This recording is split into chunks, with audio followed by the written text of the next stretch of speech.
साथियों, आप सभी को मेरा प्यार भरा नमस्कार। मैं मुकेश यादव, मैं टारगेट से। और आज हम लोग पढ़ेंगे कक्षा 9th की मैथ एक्सरसाइज 8.1 का क्वेश्चन नंबर 11। और यदि हम बात करें तो पिछली क्लास तक जो है वो हमने इस एक्सरसाइज का क्वेश्चन नंबर 10 तक हम लोगों ने कंप्लीट कर लिया था। और आज हम लोग क्वेश्चन नंबर 11 समझने का प्रयास करते हैं। देखते हैं 11 नंबर क्वेश्चन में क्या कहा जा रहा है।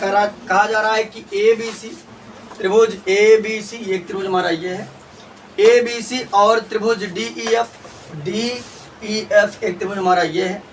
त्रिभुज ABC और DEF में AB बराबर DE, यानी ये भुजा इसके बराबर है, AB बराबर DE। और साथ ही साथ AB पैरेलल DE, यानी ये इसके पैरेलल है। दूसरी बात यदि हम बात करें तो उसके बाद क्या रहा है, BC बराबर EF। अगर बात करें हम BC, यानी ये BC बराबर का है EF, BC बराबर EF। उसके बाद और BC समांतर EF, ये BC जो है वो EF के क्या है, समांतर है। शीर्षों A, B और C को क्रमशः A, B और C को क्रमशः D, E और F से जोड़ा गया है। A को जोड़ा गया है D से, B को जोड़ा गया है E से और C को जोड़ा गया है F से जोड़ा जाता है। देखिए आकृति 8.22 में इतना देने के बाद करा दर्शाइए की मतलब सिद्ध की, दर्शाइए की मतलब सिद्ध करना है। कुल मिलाकर 6 सिद्ध करना है। बारी बारी से हम सबको सिद्ध करते हैं। तो एक बच्चे एक बात और ध्यान से समझिए कि अगर किसी चतुर्भुज में अगर सम्मुख भुजा बराबर और समांतर हो जाए, अगर एक सम्मुख भुजा बराबर और समांतर हो जाए तो वो चतुर्भुज समांतर चतुर्भुज होता है। वो चतुर्भुज क्या होता है, समांतर चतुर्भुज होता है। तो यहाँ समझिएगा पहले बच्चे, मैं पहले की बात करता हूँ। चतुर्भुज ABED एक समांतर चतुर्भुज है। ABED इसकी बात कर रहा है। अगर हम बात करें बच्चे तो समझिएगा ध्यान से, हमको दिया है ये AB बराबर DE और हमको दिया है कि AB समांतर DE, AB समांतर DE, AB समांतर DE। देखो दिया है कि ये भुजा इसके बराबर है, साथ ही साथ ये इसके समांतर भी है। यदि किसी चतुर्भुज में सम्मुख भुजा का एक युग्म बराबर और समांतर होता है तो वह चतुर्भुज समांतर चतुर्भुज होता है। तो लिख देंगे यहाँ चूंकि, यहाँ लिख दीजिएगा दिया है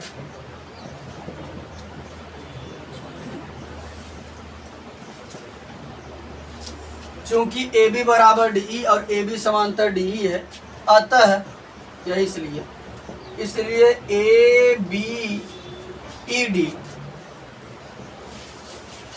ABED एक समांतर चतुर्भुज,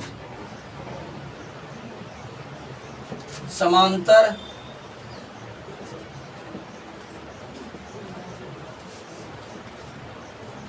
चतुर्भुज है। ये पहला हमारा सिद्ध होता है। पहले मैं यही कहा था ना हमसे कि दिखाया वो समांतर चतुर्भुज। जानते रहिएगा, यदि सम्मुख भुजा का एक युग्म बराबर और समांतर होता है तो वह चतुर्भुज समांतर चतुर्भुज होता है। दूसरे की बात करें तो कह रहा चतुर्भुज BEFC। देखो BEFC ये वाला कह रहा है, तो इसमें समझिएगा ध्यान से। दूसरे की अगर हम बात करें, हमको दिया है, आगे की बात करें, BC बराबर EF और BC समांतर EF। तो जब किसी चतुर्भुज में सम्मुख भुजा का एक युग्म बराबर और समांतर होता है तो वह चतुर्भुज समांतर चतुर्भुज होता है। देखो BC इसी चतुर्भुज की भुजा है ना, और ये भी इसी चतुर्भुज की भुजा है, और साथ ही साथ ये समांतर भी है। और अगर किसी चतुर्भुज में एक भुजा का युग्म अगर जो है वो बराबर और समांतर हो जाता है तो वह चतुर्भुज समांतर चतुर्भुज हो जाता है। ये भी हमको दिया है।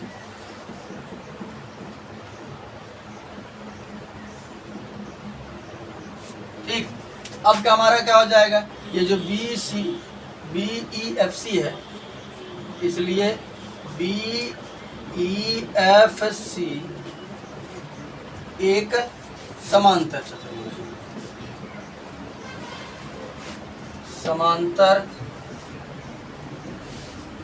चतुर्भुज। अब समझो तीसरे की बात करते हैं, तीसरा देखते हैं क्या कहा जाए। तीसरे में हमसे कहा जा रहा है कि AD समांतर CF दिखा दीजिए। देखते हैं, AD ये रहा और CF ये रहा। AD समांतर CF दिखाइए, साथ ही साथ AD बराबर का दिखाइए, CF दिखाइए। तो समझ के ध्यान से बच्चे, पहले हमने देखा कहाँ गया, ये ABED एक समांतर चतुर्भुज है। ABED एक समांतर चतुर्भुज है, समांतर चतुर्भुज।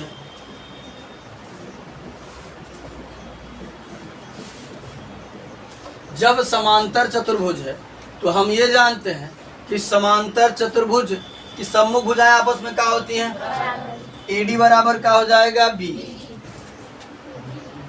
AD बराबर BE, और इसको हम मान लेते हैं इक्वेशन फर्स्ट। उसके बाद दूसरा हमने दिखाया है कि BEFC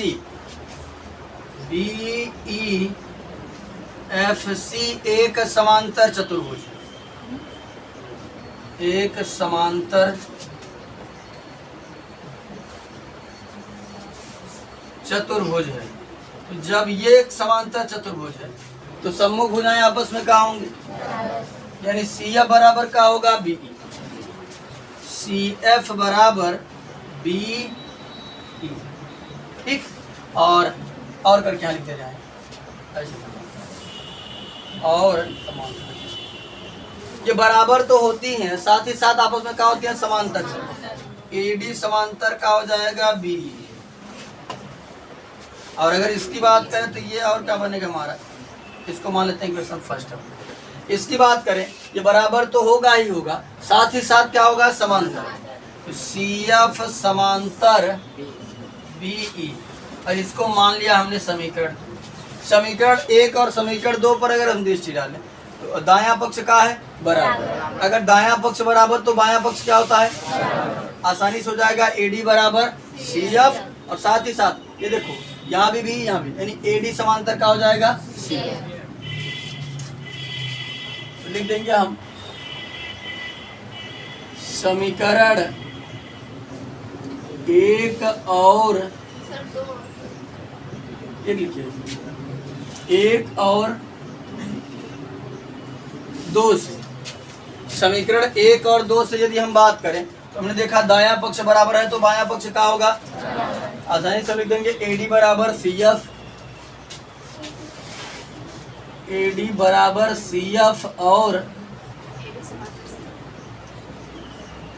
AD समांतर CF।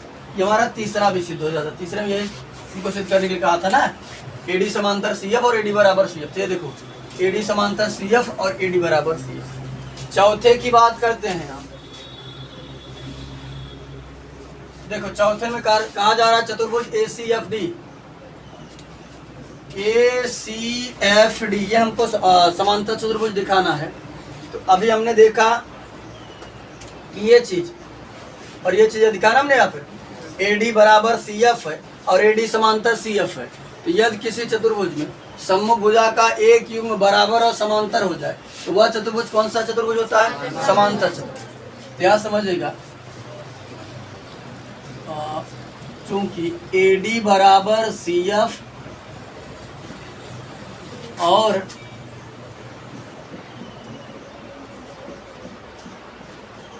AD बराबर का है, तो AD समांतर का है CF।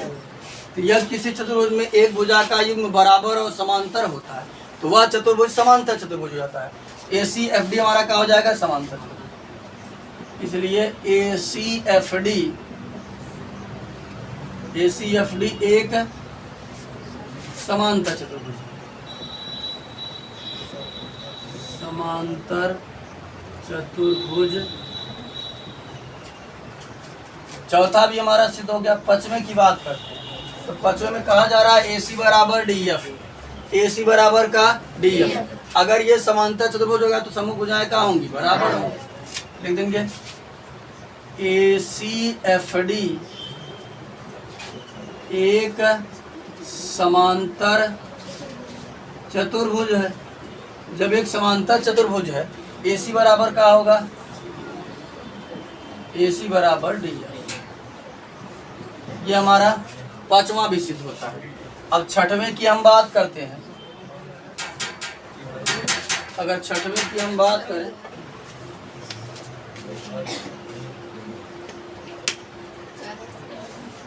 अगर छठवें की बात करें तो समझिएगा ध्यान से।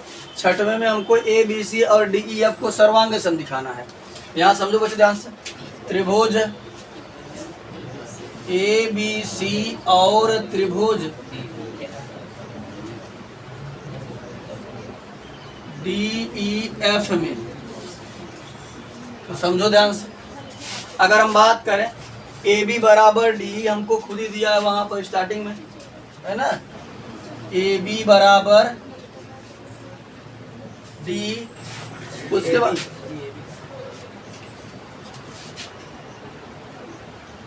और AB इसकी भुजा है, DE इस त्रिभुज की भुजा है, ये दिया हमको। AB बराबर DE दिया है, फिर दिया है BC बराबर EF, BC इसकी भुजा है, EF इसकी भुजा है। BC बराबर EF, और यदि हम बात करें तो अभी AC बराबर DF हमने दिखाया है, AC बराबर DF। इन दोनों का कंबाइंड रीजन रहेगा कि दिया है,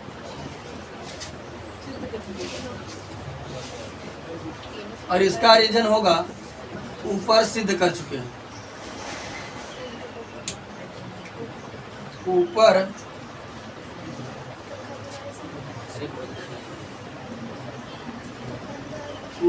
सिद्ध कर चुके हैं, सिद्ध कर चुके हैं। अगर किसी त्रिभुज में तीनों के तीनों भुजाएं बराबर हो जाए तो त्रिभुज हमारा क्या हो जाता है, तो त्रिभुज ABC सर्वांगसम त्रिभुज, यहाँ लिख दे रहे हैं, ABC सर्वांगसम त्रिभुज DEF, इस नियम से ट्रिपल S। ठीक, कुल मिलाकर के 6 दिया गया था, लेकिन बेहद छोटा छोटा ही सिद्ध करना था। बस परिभाषा पता होना चाहिए, तो कुछ था नहीं। अगर समूह भुजा का एक युग्म बराबर हो जाए तो वो समांतर चतुर्भुज जाता है। आसानी से हमने सिद्ध कर दिया। ये सर्वांग सम दिखाना था, दो दिया था, एक हमने निकाल लिया। तो आज की क्लास में जो है वो हमने एक्सरसाइज 8.1 का क्वेश्चन नंबर 11 जो है उसे कंप्लीट कर लिया है। बाकी जो बचे हुए क्वेश्चन है उसे नेक्स्ट क्लास में कंप्लीट करने का प्रयास करेंगे। इस वीडियो में इतना ही, बाकी मिलते हैं नेक्स्ट वीडियो में। तब तक के लिए जय हिंद।